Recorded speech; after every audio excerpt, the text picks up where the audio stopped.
doing it. We are live, friends. Today we are talking about Facebook analytics and making sense of Facebook analytics. Let's see. If you are jumping in the live stream, please leave a comment and let me know that you can actually, hear me, that everything is going as planned. Today, like I said, we are going over Facebook analytics. So I'm going to be hopping into, I'm turning on my Periscope so I can see. Hey, Militia made it already. That's impressive. What's up? That's really exciting. So today we're doing Facebook page analytics, and really what we're trying to talk about today is what's useful, what's not useful, things to keep in mind, how Facebook tries to kind of like dupe you maybe a little bit sometimes, or things that are just hard to notice. So Militia, super excited you're able to stick around today. That's always nice to see, nice to know that somebody's going to be hanging out with us. So without further ado, let's jump into some Facebook analytics. We are using my friend Brian's analytics account here. Thanks, Brian, for being awesome. Eric just joined. What's up, Eric? Thanks for joining us. Hey, that's exciting. Guys, we're going to have a pretty rocking stream today. We've got some good people to interact with. All right. So over here on Facebook, we are going to start with, this is what you see when you go to your Facebook page, right? They have this small insights window right here. If you select see all, so stoked to be back this week. We're stoked to have you, Eric. We're stoked to have you back. Also, congrats again on that podcast. I see you've been keeping it up. All right, so when we go to this page, which is just the all insights page, we start to get a little bit more of a view of what exactly is going on. And sorry, I'm just, again, trying to set up my Periscope here and make sure I can see everything. Always fun. Thanks for joining. Okay. Oof, guys, I'm on one today. So we see things like page views, page previews, likes, reach, story reach, right? These are all things that we kind of expect. These are the pretty typical things. What I love is this 3-second video view, because people totally are getting the point of your content and are totally engaged if they've watched a video for 3 seconds. You can't tell, I'm being extremely sarcastic when I say that. But alas, so right away, something to note is that up here, if we look at followers and is it followers? Hold please. Reach. A lot of this is done, and all of the reporting is done in Pacific time zone. So if you go to posts, you'll see that they say that it's done in Pacific time zone. So just remember that when you're going through this data, because that's going to be really important, especially if you're relying on like the times. You might think that you need to post at 8 o'clock, but if you're not in Pacific time zone, it's not 8 o'clock that you're supposed to be posting in. But we'll get to that later. So the first thing that I would like to point out is that when we were just on the home page over the last 28 days, it looked like we were doing really well. But when we went to see all, we can see that over the last 7 days, perhaps we've not been doing as well. So something has happened within those 7 days and 28 days. There's been some sort of drop off, which I suppose is to be expected. Let's dive into that a little bit. Sorry, I'm messing with my screen a little bit here to try and be able to see. So, oh, goodness gracious. Okay, so if you hover over the little I in each of these boxes, you'll see exactly what they're talking about. So page's profile has been viewed by logged in or logged out people. So these are the number of people that have actually come to your page. Page previews are people, like it says, that have hovered over your name or seen a preview of your content, or preview of your page content, which again, like, that's nice to have, but these aren't necessarily people that are engaging with you. That's a good way to gauge awareness. People that have seen, Dan, you were able to join. What's up? Excited to have you here. And then we get in surprise pop-in. Yeah. We love a good surprise pop-in.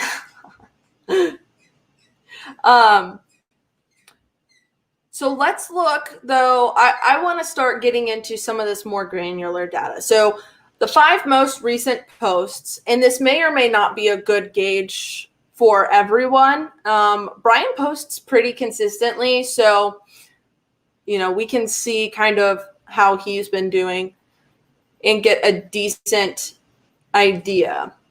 So I'm actually going to see all posts.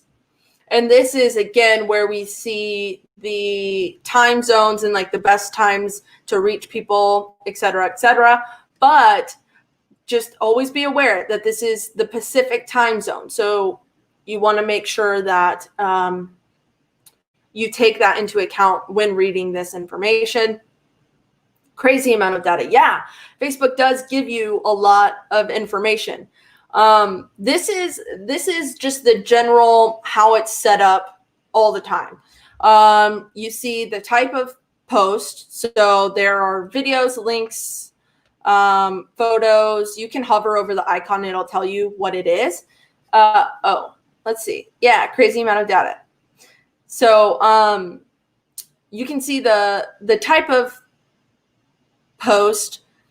The targeting, if you have any, most people just do general targeting. I say for the most part, that's all right. I'm cool with that. Reach, it will show you. So these are the 2 things that you can actually change. So the reach column and the engagement column, you can actually change. So right now, and this is the default, it shows us the split between organic and paid. So we can see that this has paid behind it. This has paid behind it. This is probably where we saw that really big spike. Remember, we saw really good numbers for the last 28 days, but when we look in the last 7, all of our numbers have gone down.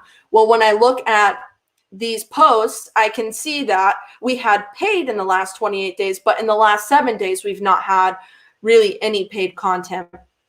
So, this is really nice if you're a visual person because you can see kind of those splits. Like, this may have done well. It had 8,000 people reached, but that split, I mean, the majority of those people were paid, which is totally fine, by the way. It's just something to keep in mind. Let's see. What's the difference in paid versus organic post views? So paid are for the things that you're boosting. Anything you're giving money to Facebook to show is paid. Organic is just you post it on your Facebook and people either see it or they don't see it. So this is one way to see it. You can also see impressions. So reach is the number of people that you've served. Impressions is the number of times it was served. So you can see, so we reached okay, hold on. Just want to make sure. Okay, yeah, cool. You can see we reached, I think it said 6,000 people or something like that. Or we had over 6,000. Wait, that doesn't make sense. Oh, I'm looking at different. Yes. Okay. So we had over 6,000 people that we reached. But if you look paid, some of those people saw it multiple times. And when we're talking about some sort of awareness campaign, that's really okay. We want people to be seeing it over and over again, because if they're in the awareness phase, they don't really know who we are. And so we have to get in front of them multiple times in order to get them to come and engage with us, right? So you can do it that way. You can also look at reach of fans versus non-fans. Again, this is one of those things where if you're in the awareness phase, can be really helpful. So these are people who've either liked your page or haven't liked your page. For instance, on this last post, we had 300 fans of Fanzo were reached and 638 non-fans. So those are completely new people that were reached. Now we can do the same thing with this engagement column. So currently it shows us post clicks in comparison to reactions, comments, and shares. In they're kind of, let's see.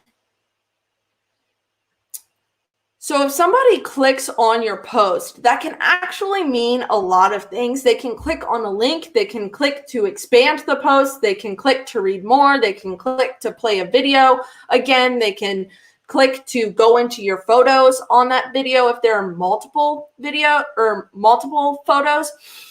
So don't think that that's all of like the clicks to your website or whatever, because that's not necessarily it. And the reactions again or the reaction, shares, and comments are another way to gauge kind of engagement. You can also see the split between, have you ever, yeah. Okay, there are some good questions coming on. Just 1 second. Okay, so reactions, comments, and shares. So now we can see the split. So we take the clicks out of this for a second, and we're just looking at the engagements as far as reactions, comments, and shares. So reactions, remember, those are like the liking, the ha-has, the whatever emoji things that you get to click. And the comments and shares are when people are actually interacting with your content in a substantial way. Now, what's interesting is if you start to look at people's the way that they interact, it's kind of interesting because some people, like maybe if they're a little more introverted, they're not comfortable commenting. So you could have an audience that's only going to like your stuff and they're really not going to be comfortable having public conversations, et cetera, et cetera. So that's always something to take into consideration. Now, I do not think that's Brian's audience. And as you can see by the number of comments, it's not. And by the way, that's just kind of like a generalization. Obviously, not all introverts are going to avoid online conversations. They may actually be more comfortable online, but just something to keep in mind. But usually what we see with more comments is higher reach and more impressions. And really where we see a lot more reach is if there are shares. So you can see Brian gets a lot of engagement on his posts, but they don't really get shared often. And that's likely because they're very specific. They serve a very specific audience, right? And they would more than likely, if people are going to share these posts, it's going to be a business page sharing the posts, but not always. Okay, so let's jump into some of these questions. I'm going to take the screen down and answer some of these questions real quick. Have you ever noticed any discrepancies between Google Analytics and Facebook Insights, link clicks in particular? Absolutely. But here's something to take into consideration. There are a couple things. The first is that Google Analytics is actually only guesstimating. So they use about 70% of it is real data and about 30% of it is them filling in the blanks, right? So you will likely see difference. Like the numbers aren't always going to match up 100%. So that's one thing. Another thing is that somebody might click on a Facebook link on accident or even on purpose and then jet before the page even loads. And so then Google's not counting that hit, right? So especially if you're running Facebook ads, and we'll do a whole thing on Facebook ads another day, but if you're doing Facebook ads, they count both link clicks and landing page views because those are two different things. A lot can happen in that microsecond, right? So yeah, there's always discrepancies in that data. Next question, what's the conversion rate for engagement to actual ROI? Well, it depends. It depends on a few things and how you value social media. I think the direct ROI is hard unless you are tracking specific like link clicks, and you have all of your analytics set up correctly and all the tracking set up correctly. I have no hard numbers and it's going to be different for everyone. This is a good question. Do you personally consider impressions a valid metric? So here's the thing too about impressions is that an impression can be somebody literally just scrolls past it and like 30% of your post was shown, but it showed your name. That is considered an impression. So is that always going to be valuable? No. And that's why I say, I like to think of, I like to look at the frequency. So frequency is just impressions divided by reach. And that will tell you how frequently on average that you reached that audience and that they were served a specific post or ad or whatever. And so I don't always use, like really hardly ever do I count impressions as anything substantial. But if somebody's running some sort of awareness campaign, even then I'm looking more at frequency, but sometimes you just get a client that only wants to see impressions. So to each their own, I guess. I'm very much looking into what's making us money, and if it's not making us money, like let's pull it. And impressions isn't something that's measured in that sort of situation. And Kit, it's good to see you again. I still really hope that I'm saying your name correctly, but I'm glad that you're here on YouTube hanging out with us. All right, let's jump back into some data. That's not what, wow, guys, I have too many, I have too many windows open. Okay, hold up. Hoo-wee. All right. What are your, okay, hold on. Dan, bummer. I wish you could stay a little bit longer. Okay, Eric asked this question. I do have to answer it. We spent a very, very long time as marketers trying to get people to understand the difference between a personal and a professional Facebook profile. And Facebook is now screwing that up for all of us. Because if you don't know, by the way, Facebook is redoing the new Facebook business page layout to mimic the personal profile layout. And all that's going to do is confuse people, and it's going to be even harder for us to explain, no, this is a personal profile and this is a professional profile. Like, you have to keep those things in mind. And you can only do certain things on each kind of profile, right? So I'm not a fan of it. I know what they're doing, which I'm also not a fan of. It's just like when Google Ads went from having a green box that said ad to making it just black text that says ad. And now people don't truly recognize that something is an ad. But Facebook didn't call me and ask my opinion, so I guess we just have to live with it now. But it'll be interesting. It'll be interesting to see how that plays out. All right. Other ways that you can look at this. So if you really want to know truly how people are feeling about your posts, they do have this negative engagement kind of tracking that you can look at on here. So it will show you if people hide your posts, report your post as spam, or unlike your page. So it looks like, though, Brian's pretty good. I mean, people don't really hide his stuff or unfollow him often. It looks like with all these posts, he's had 1, 3, 5 negative engagements all in all. Not too shabby. I'll take that. But yeah, I mean, there's just so much to see here. So If we look at this chart, though, like I said, it can be very, very useful, but you just have to take into consideration the Pacific time zone so that you can make the best decision. So I know Pacific time zone is 2 hours behind me. And so this is 4 p.m. back 2 hours, 2 p.m., right? Does that make sense? I hope that makes sense. Okay.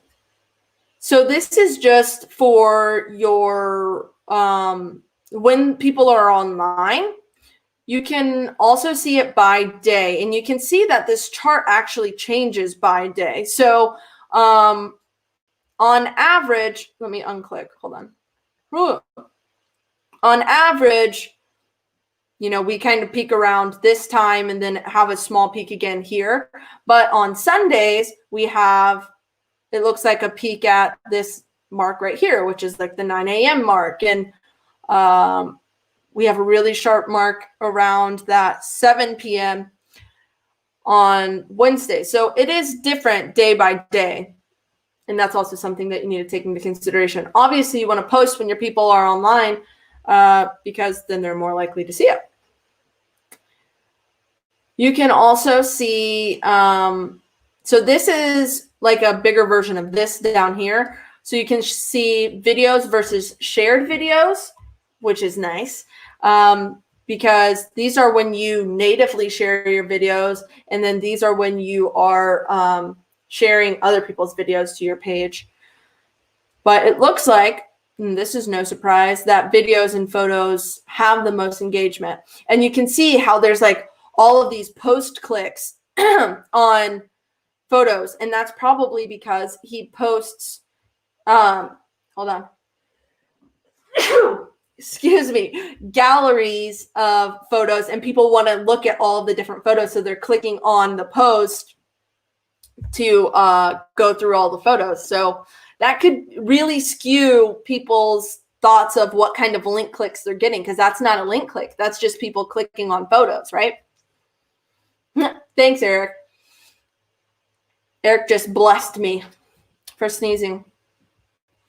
And then you can also put in people that you watch their page. So if there is someone that is close in competition with you or that you want to emulate, you can add their pages in here and watch the performance more or less of their posts, what's working well for them, et cetera, et cetera. And that this can be a really good view for you if you are trying to watch exactly what your competition is doing. And it can be really helpful too. All right. So followers are people that just follow your page, like follow the content of your page. The likes are people who like your page.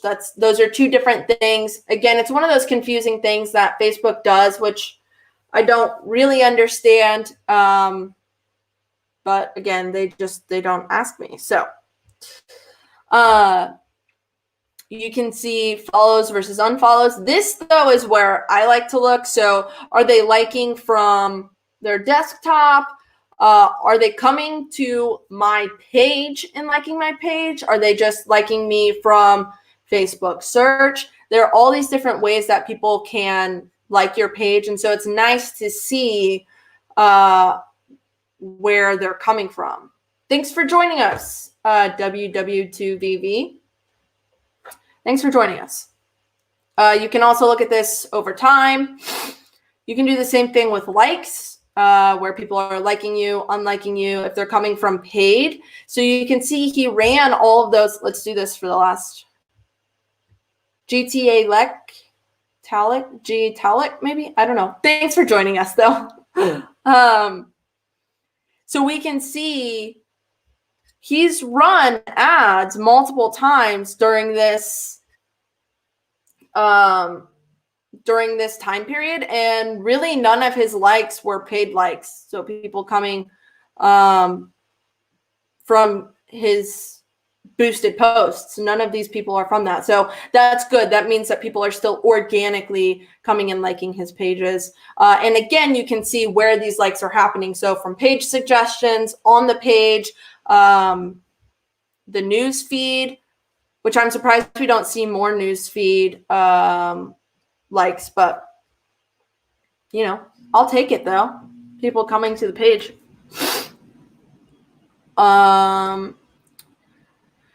Reach, again, these are all the different people that we reach, and we can see that paid, obviously, he got a lot of paid. And you can see the different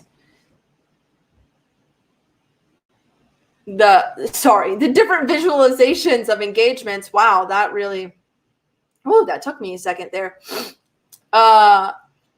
So reactions are obvious. I mean, reactions are always going to be the highest form of engagement because it's the least committal. Like they can literally just tap it and keep scrolling. Whereas a comment, they have to take the time to type something out, or with a share, they have to take the time to share it to their page. And they have to be really, really confident in that information to share it.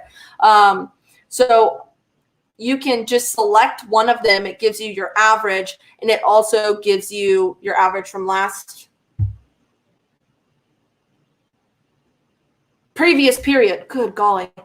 And it will show you your trend line for this. So something was posted on the 22nd that got a lot of, like, 3 shares.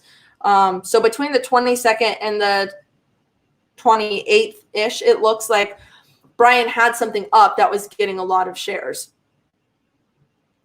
And then you can, go through and see all these to the average and then previous period average. And then obviously our hide posts and things like that. So it looks like, remember when we looked at the negative engagements, Brian had like 5 in the last couple weeks. It looks like they were all just hide posts, which is fine because that means that they didn't like unfollow Brian or unlike his page. They just said, okay, I don't want to see this content for a little bit. So they're going to end up seeing it again, and I'm cool with that. Page views. A lot of these are just graphs.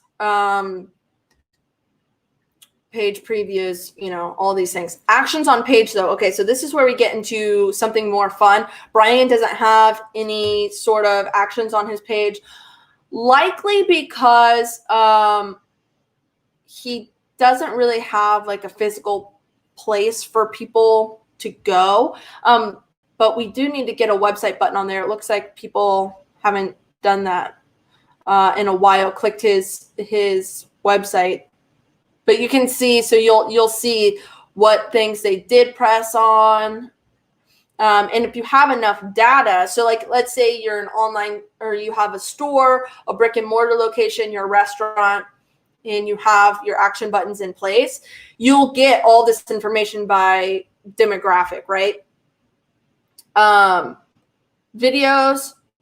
Okay, you have to go to Creator Studio. I'm not going to do that because I have other client information in Creator Studio, and I've not tested this view out to make sure that it doesn't share all that information. So, but the people, so this is really good for figuring out who's following you, who you're reaching, and who's engaging. Those are 3 very different audiences, and they all have an important part in the strategy creation. So Brian's fans, so the people that like his page, there's pretty even split between men and women, but we can see that they skew a little bit older, so 35 to 54. And I mean, skew a little bit male, but it's pretty even. And the majority of them are in the United States, and we can see where exactly in the United States they are. New York, not surprising. There's a lot of marketing that happens in New York City. Virginia Beach, that's where Brian is from, so that doesn't surprise me, and so on and so forth. I can actually see more. We'll do that here in a second. Most of the people speak English, and that's probably because Brian speaks English, and that's all the content he posts is in English. And then you can see some of his international audience. Okay, so here's the thing. The people that follow him are between 35 and 54, or the people that like him. If we look at the people he reaches, it's mostly men, even though we know, Eric says, can confirm, one of his Virginia Beach fans. Yeah. Hey, that's cool. So even though half of his followers are female and half of his followers just about are male, far more males are reached with his posts. And that can be due to, we'll look in a second, of people who engage with him, but it can also be the kind of content he's creating. So, you know, that's something to keep in mind, is that you're reaching mostly males at this point. And some of them are younger. So we know that 10% was 25 to 34 of fans, and people reached. Oh, wait. Oh, see, he doesn't even reach his target audience as much, because they're 35 to 54, but the people that are actually being reached are 18 to 34. I wonder why that is. Let's do some more digging. People engaged. And those are the people that are engaging. Okay, so by the way, this is not very surprising. Women actually are far more engaged on Facebook than men are. So I always see this this number a little bit higher. I'm surprised that it is higher because the people he reaches are mostly men. But alas. Oh, and you can see too, when I change the tabs, that all of this demographic information changes at the same time. So we see that, you know, the majority of people that engage with his posts obviously speak English. We don't have enough data to get the people who engaged what city they're from, but we do see country, and it's the United States. People reached, though.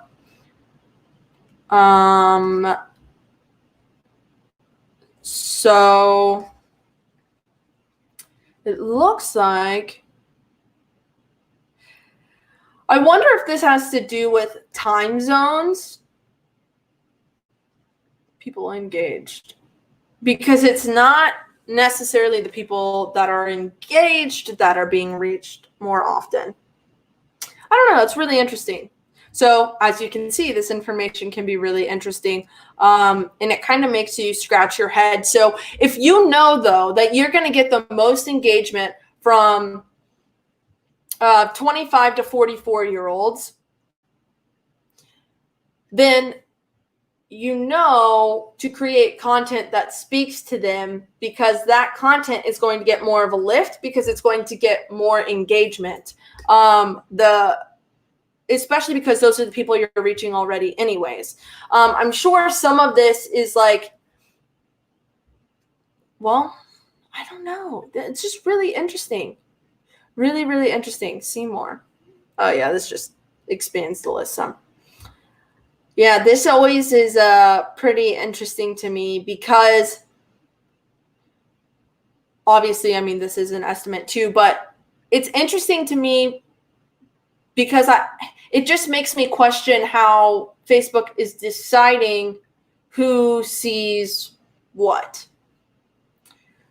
Anywho, yeah, that's really, I mean, there's a ton of information on here.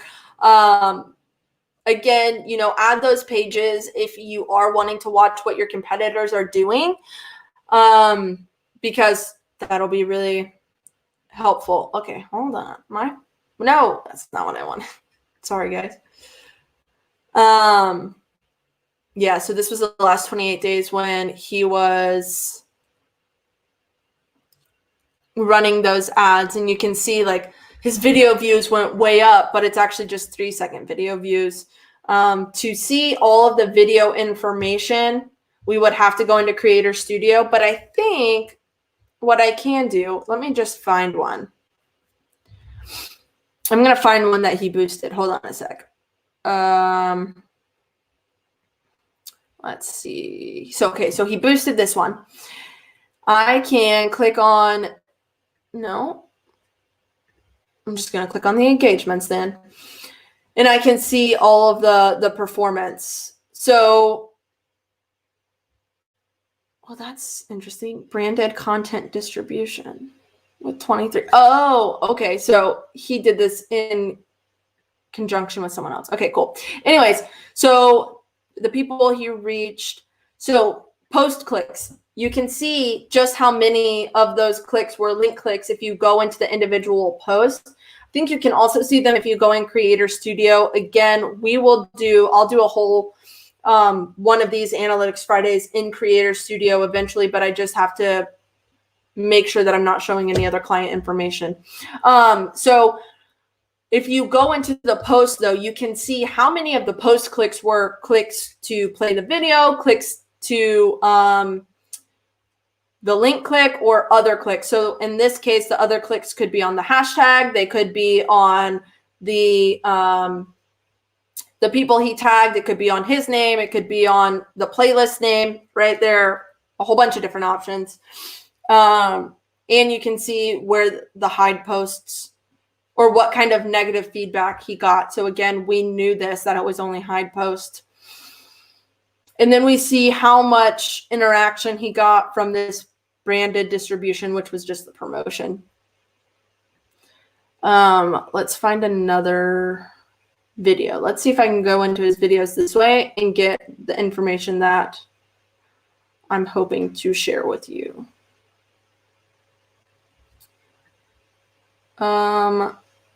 View insights. So I did the 3 dots and then view insights, and now it's thinking a second.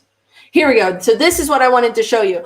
So 3-second views, and this is so common. People get so excited, like, oh, this had 163 views, because that's what you see. So you saw down here, it says 163 views, right? But those are actually only 163 3-second views. And how valuable is a 3-second view, right? Depends. Let's see what he said. What does he say in the first 3 seconds? That's it. And he didn't promote anything in the first 3 seconds. He didn't do really much of anything in the first 3 seconds. So those 163 views, probably not that great. 10-second views, he had 58 of them. He only had 4. This is a 3-minute and 30-second video. He only had 4 1-minute video watches on this specific video. So again, it's one of those things where it's like, how useful is that actually? How useful is this number? That's just Facebook trying to make you feel good about how Facebook is performing for you. You can also see the average watch time. I really like to look at this, the audience retention. We can see where people fall off. There's 100%. That is not right. Hold on. Okay, well, it's not letting me do it. You can see where the drop off happens. This says that it happens at 21 seconds. But, you know, most people never make it past a minute. See, and this is including only views of 15 seconds or more for retention. If we take that off, then you see most people don't get past 5 seconds. And then it looks like this. So make sure, guys, that you're checking your, that you're actually checking this information. We can also see the top audience for this video. Again, the 35 to 44 top location was California. I mean, there's so much information in here. Post engagement, comments, shares. I really like all of the information that's just on the videos because there is so much of it. And it's, I mean, honestly, I find it to be very, very helpful. Let's see. Let's do another one really quick. So this is a minute-long video that says 128 views. Let's see how many people. I'm wondering if shorter videos are performing better. 6-month, 1-minute views out of the 128. That's better than the 3-minute video. Average watch time is the same. Minutes viewed, so that's everybody's viewing times all added together. So this says altogether it was 33 minutes. Let's see what the retention's like here. Oh, so I'm interested in how this works. But so this is showing from recommendations, followers, and shares. So of the people that was recommended to, you can see the retention's higher. From followers, there's a lot less sharp like declines, and from shares there's not as much watching, which makes sense because those are people that don't necessarily know Brian, but instead somebody that they know knows Brian. Hello, Mari, thanks for joining. Or, well, that's your, there you go. Hey, what's up? Thanks for joining. Okay, and then we can do this. Oh, geez, I'm not. Okay, that's how you say your name. Got it. Let's, okay, why is it not giving us the rest of, hold, please. So, nope, that's not what I wanted. View insights. So we are actually just going over Facebook analytics. So I'm just showing kind of some of the things that you can find in here. So we just looked at Brian's video engagement. For some reason, it's not loading all the way down here, so I can't look at the rest of the stuff that I wanted to look at. Try it one more time. But there's so much audience. Okay, here we go. So again, that top audience was 35 to 44. Top location was Virginia, which tells me this is most likely people that Brian know. And you can see all the analytics down here too. Post engagements. If I look at the top audience, it will show me the split. So 55% men, 45% women, which is more reflective of his page followers than the previous posts. And then we can see the age groups here. So top audience, top location, post engagement. We can see what kind of engagement it got. So yeah, if there are any more questions, go ahead and drop them in the comments. I just want to say thanks for sticking out. This was a little bit longer than the last one. Today is my last day as a full-time employee for someone else. I'm going off on my own. So if you want to support me, you can go to my Buy Me a Coffee link and buy me a coffee. Yes, I do use that money for coffee. Or if you're interested in working together, you can book a analytics consultation or analytics setup through that website as well. And if you book it and mention the live stream, thanks guys, look at that. Yes. But if you mention this live stream, then we can work out a deal of about 20% discount on those analytics packages, but don't tell anybody else. Just anyways, thanks guys. Thanks so much for sticking around. I know this was a long one. You're a beast. Don't forget that, and I'll see you next week.